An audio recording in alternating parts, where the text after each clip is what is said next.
Now, speaking of fearlessness, our next speaker, Ms. Tina Frundt, is a survivor of commercial sexual exploitation of children and an advocate for other survivors since 2000. She has had her work and her experience featured in CNN, in Redbook, on her own network with Our America with Lisa Ling, and throughout major networks and publications throughout the world. She is the first U.S. citizen, and I want to make sure I get this right, the first U.S. citizen in 2010 to receive the Freedom Awards Free the Slaves Frederick Douglass Award, which recognizes survivors of sex trafficking who use their lives in freedom to help others. And in 2012, she was honored with the Norma Hotaling Survivor-Centered Service Provider Award.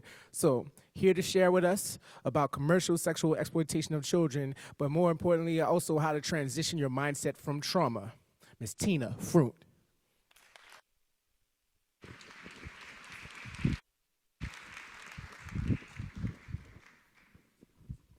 Perception. If you didn't know anything about me and didn't read anything about me and I walked out on this stage, what would be the first thing that came through your mind about me, your perception of me? Would you be jealous because I have natural blonde hair and you don't? Don't be. Don't be mad about it. I work hard for this. Would you say, wow, she's really tall or short? And she probably has a Napoleon complex? Would you just listen to my story and say, I feel really sorry for her and what she's gone through? Or would you say that I'm a victim? That, wow, she really looks like a victim. How many of you have gone through something or have friends go through something and they were a victim of a crime and they liked to be called a victim? Right. We like it. Victim. That really, that word victim doesn't really talk about strength and power of who we really are. So let's talk about that piece of who we really are. What is it and what does it really mean to be a survivor of child sex trafficking here in the United States? Well, I grew up in what we used to call Little Beirut, but it's in Chicago, Illinois, and now they call it Chirac. So I grew up inside the United States in foster care. So I'm going to start to sound like a statistic to a certain degree of things that you believe and heard about trafficking. Well, checkbox. It must be people who are really poor, and that's why they fall into this, or they grew up into foster care and they fall into this. Well, these are words that I hear a lot doing the work I do and being a survivor of child sex trafficking. So for a moment, I need you not to be who you are, and I want you to imagine that you have gone through something in your life that was difficult. And when people talk to you about it, but not about you, about what you went through as a whole, and they say things to you like, oh my God, it's so hard to believe these things even happen.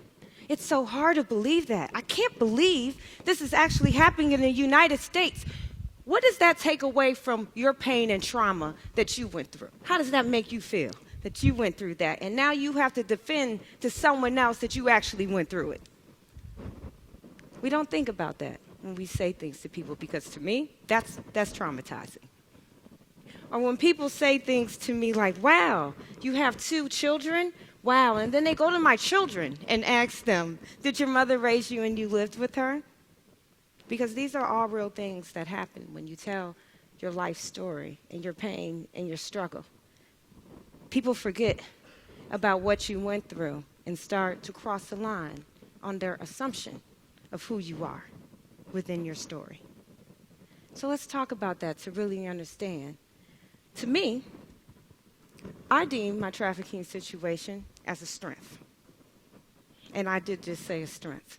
Because I feel like I learned something. Because I feel like the skills that I've already had helped me get to the point of where I am today. That I see something that many people don't even understand and wouldn't know how to get out of because they would ask me to help them. So I see that as a strength. But let's see what I'm talking about, because the strength is in all of us when we're going through something. All of us. And instead of a victim, I say we're all survivors. Because you were surviving in the street, you were surviving the whole entire time. Well, let's walk through my life to see what I mean about surviving. So with that being said, my trafficking situation started at 9 years old inside the foster care system and exited in my mid-20s. So I hear sighs, I see people look, and the first thing we think about is, wow, that was a really long time, and she was really young. And she sees that piece as a strength. The piece itself and the trauma itself of being raped isn't a strength. What you did and had to do to get out of a situation is. So, growing up in foster care, we grew up with no food a lot. I know that may sound like I grew up in third world country, but remember, I did, but it's Little Beirut, Chicago, Illinois. So, with that being said, if you are supposed to get money, and just know this, I actually didn't even realize that you were supposed to get money in foster care, a food allowance, that you actually had a clothing allowance. I knew that they got paid. I knew that food stamps came that we didn't see. I never knew anything about it. I even asked, was this something new? Is this a new thing they're doing in foster care? Because I had no idea. And it's sad because none of us growing up in foster care had idea. So my strength is being the smallest one. And just to give you a view of how smallest one means, it means that I didn't hit 5 feet until I turned 17. Then I just stayed here, just hung out with it. We're here now. So with that being said, I must have grew up really short and small and thought I was a bear. Well, okay, so the known thing was that I thought I was a bear in a chihuahua body.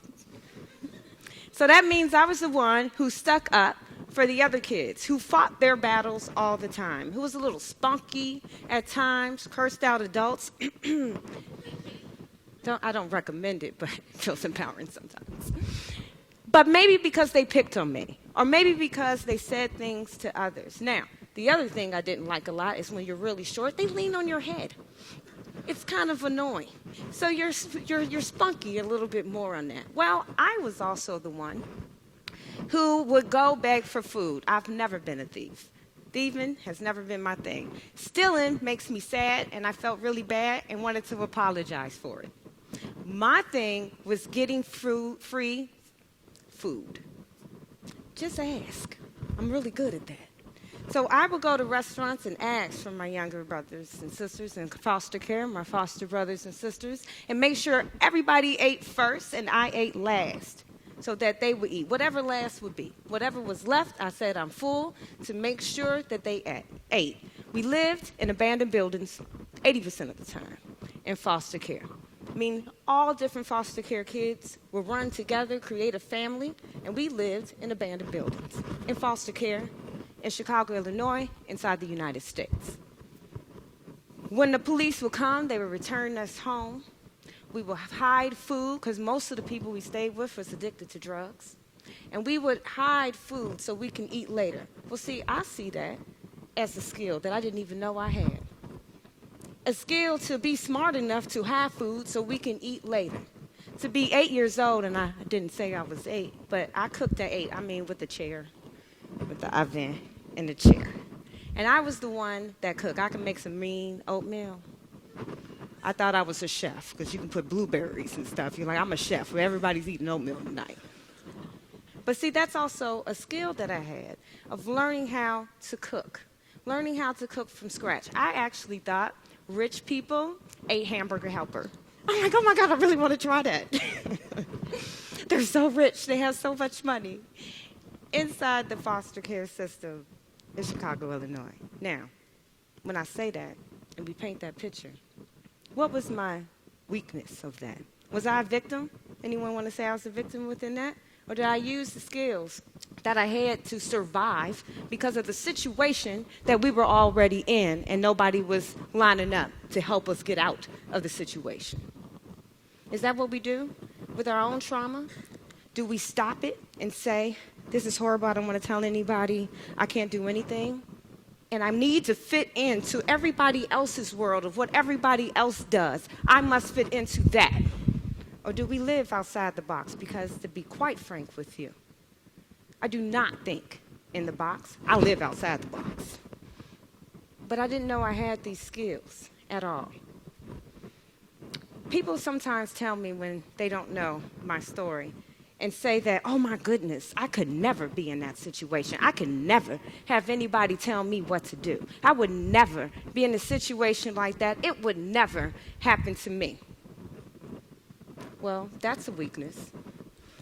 And that weakness is saying that something will never happen, that you don't even know might, or know that you're 2 steps away from it, because to be really honest, everybody in this room is 2 steps away from jail. Did you know that?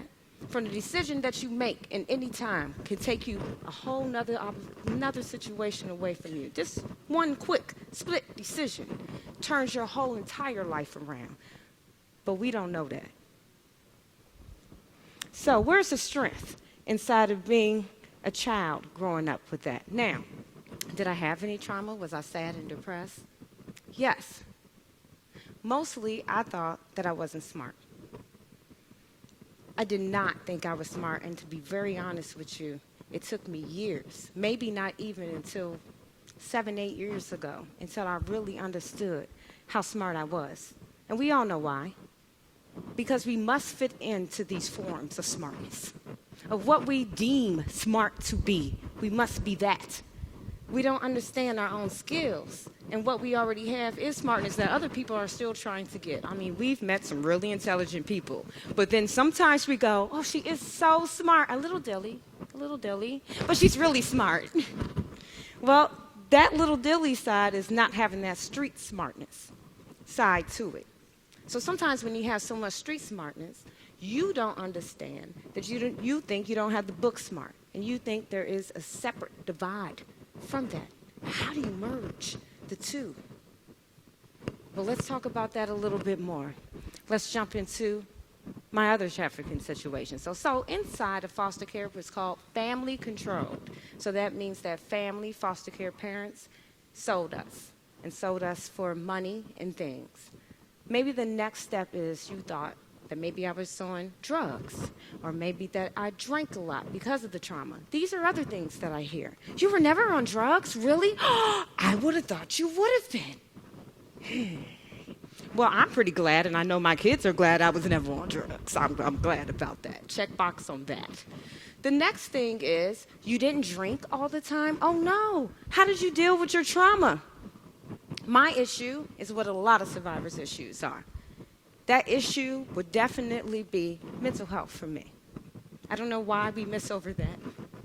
On the mental health side of being frustrated, paying attention to my surroundings was the #1 focus for me, because it was the way I had to stay alive, and I stand here before you today because I could pay attention to my surroundings. I never thought I'd live past the age 30. So every day I get older, I'm happy, because I never thought in a million years that I would actually do it. So that was my life expectancy. Not to hit 30. Not understanding that what I went through strengthens me even more. So now I'm in this other trafficking situation, because when you leave one, it's very obvious that you get into another, because each one presents itself differently. So I said the same thing that many people said, I would never, ever get involved in this. And I didn't. Because it was another form of trafficking that presents itself differently, which was I met someone who I thought cared for me when I was 13, who was 15 years older than me. Now, that may sound typical to you, but he didn't try to have sex with me right away at all. Was sweet and kind, I thought. So it flies under your radar, and let's just be honest again. Just a few years ago, when you were teenagers, you thought something. The one thing that you thought that actually hurt us as teenagers is that teens are easy to be manipulated, because they don't believe they're being manipulated. You're psychic. You think you know everything. So when you do that, things fly below the radar. And with that being said, one of the things the trafficker did, he came from a family of pimps who are traffickers, the whole family. And he drank a lot. And when he drank a lot, he would actually ask us to take shots with him. Now, that wasn't my thing. It wasn't my thing because I can't pay attention to my surroundings and tell you what's going to happen next. So I used to pretend to take the shot. put lightly on my tongue, just light enough that it smells like you did. Let everyone else drink, put your hand up, and then throw it out quickly so nobody else will understand and know that I didn't, so I can be aware of my surroundings. I'm sorry, was I a victim in that? Or was I being smart, trying to use the skills that I naturally had to get out of a situation? But I didn't know that. I thought I was dumb. When I was adopted, when I was 12 by my parents, who never abused me, who's always been there for me, but the one thing they said to me is true, is that we really want to help. We really want to help, and you are so smart. Every single day they told me I was smart. But we don't know how to tell you to change your negative into a positive. We don't know because they've never been through anything like that. So with that being said, to me, telling people all the time how smart they are, you're so smart, you can do anything you want, it actually doesn't tell them how to do it. We're talking at them. So for me, changing all my life around and doing the exact opposite, because no one told me how to do this. No one told me how to turn the negative into a positive. And so what I do is call that my positive hustle. So my positive hustle is that I am really good at getting things free. And I hear they call that fundraising. I used to be a party girl. I hear they call that a fundraiser. So turning that negative into a positive to share others some lights. So I encourage you all today, what you should get out of this story is that any of you going through something right now, anybody, that's a positive that you can turn into a negative that can benefit not only you, but so many others. Thank you all today for listening.